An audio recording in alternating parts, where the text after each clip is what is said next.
ومن أحسن قولا ممن دعا إلى الله وعمل صالحا وقال إنني من المسلمين.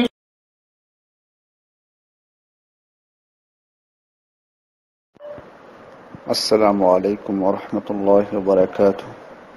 আমাদের একজন ভাই প্রশ্ন করেছেন,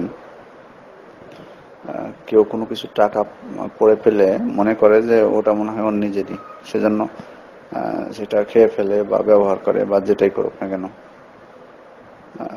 এটা কি ঠিক কিনা? আসলে শরীয়তের দৃষ্টিতে কোনো কিছু যখন রাস্তায় পড়ে পাবেন তখন নিয়ম হলো যে সেটা 1 বছর প্রচার করতে হবে যে জিনিসটার মালিক কে, এটি হচ্ছে নিয়ম। সেজন্য যখন টাকাটা রাস্তায় দেখতে পাবেন, টাকা বা অন্য কিছু হোক, রাস্তায় যদি পড়ে থাকতে দেখতে পান, তাহলে এক্ষেত্রে যিনি দেখতে পাবেন তিনি সেটা নেওয়ার আগে ভাববেন দুইটা জিনিস তাকে ভাবতে হবে নেওয়ার আগে। এক, যে তিনি ওটা নিয়ে লোভ সামলাতে পারবেন কিনা এটা আগে ভাবতে হবে। যদি এমন আশঙ্কা থাকে যে না, লোভ সামলাতে পারবেন না, খরচ করে ফেলবেন, তাহলে তার নেওয়া উচিত হবে না।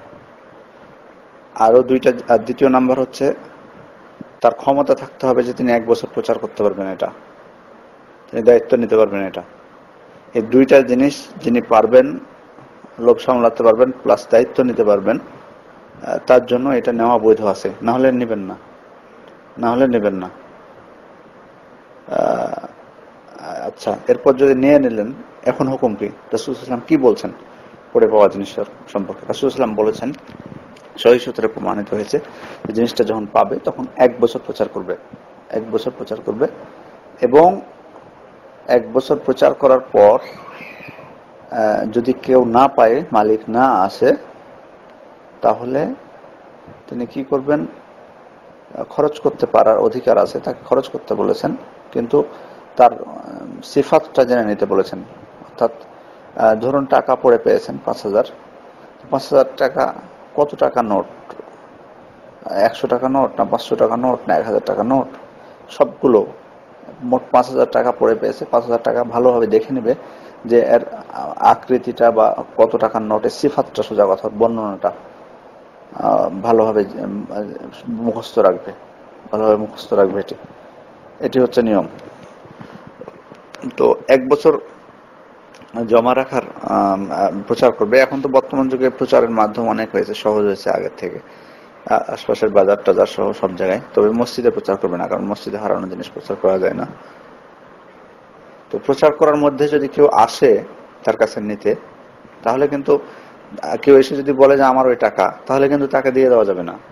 বরং তাকে জিজ্ঞেস করতে হবে যে তুমি যে তোমার যে টাকা হারিয়েছিল 5,000, সে 5,000 টাকার মানে বর্ণনা দাও, যে কত টাকা নোট ছিল সেখানে। যদি তার বর্ণনার সাথে মিল খায় তাহলে তাকে দিবেন, আর যদি মিল না খায় তাহলে কিন্তু তাকে দেওয়া যাবে না। কিন্তু সে যদি বলে না আমার, কিন্তু আমি বলতে পারছি না, তাহলে তাকে বলতে হবে তুমি অন্য সাক্ষী নিয়ে আসো, বা তুমি যেভাবে হোক আদালতের আশ্রয় নিতে হবে সেখানে। কিন্তু ও যদি ঠিকভাবে বর্ণনা দিতে না পারে, তাহলে কিন্তু তাকে দেওয়া যাবে না।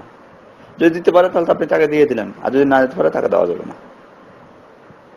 তো এভাবে 1 বছর রাখার পর যদি না নিতে আসে কেউ, তাহলে তিনি খরচ করতে পারেন। তবে সত্য হলে তার বর্ণনাটা তাকে, কত টাকা বা তার সিফাতটা তাকে মুখস্থ রাখতে হবে। কেন? এমনও হতে পারে যে 1 বছর হয়ে যাওয়ার পর তিনি খরচ করে ফেললেন টাকাটা, কিন্তু যার টাকার মালিক তিনি তো 1 বছর পরেও আসতে পারেন। হয়তো শুনেছেন যে অমুকের কাছে টাকা আছে, তখন তার কাছে তো আসতে পারেন 1 বছর পর, এসে তো বলতে পারেন যে টাকাটা আমার ছিল। তাহলে এক্ষেত্রে যিনি টাকাটা পড়ে পেয়েছিলেন, উনি তো খরচ করে ফেলেছেন। তো উনি তখন যদি জিজ্ঞেস করেন যে তোমার যে টাকা ছিল এটা, তার প্রমাণ কি, তখন তো তিনি স্বাভাবিকভাবে বর্ণনা দিবেন যার টাকা হারিয়েছিল। তো যে ব্যক্তির টাকা পেয়েছেন, ওই ব্যক্তির যদি জানাই না থাকে যে টাকাটার ধরন কেমন ছিল, কত টাকা নোট ছিল, তাহলে তাকে কিভাবে বলবেন তুমি সত্য বলছো বা মিথ্যা বলছো?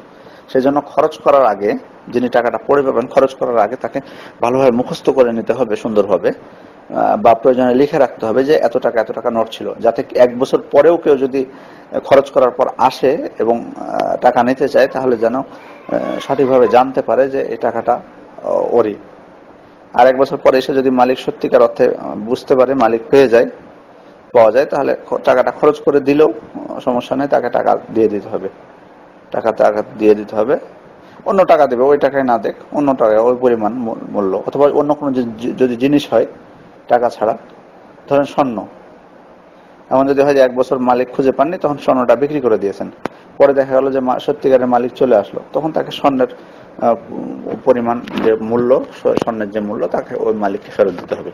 এই কারণেই কিন্তু আল্লাহ রসুল মানে ওই জিনিসের বর্ণনাটা বা সিফাতটা ভালোভাবে জেনে নিতে বলেছেন খরচ করার আগে, যাতে 1 বছর পরে কেউ এসে যদি খোঁজ করে টাকা ওই জিনিসটা, তাহলে যাতে বোঝা যায় যে সত্যিকারের অর্থে ওই মালিক কিনা, সেজন্যই মুখস্থ রাখতে বলেছেন।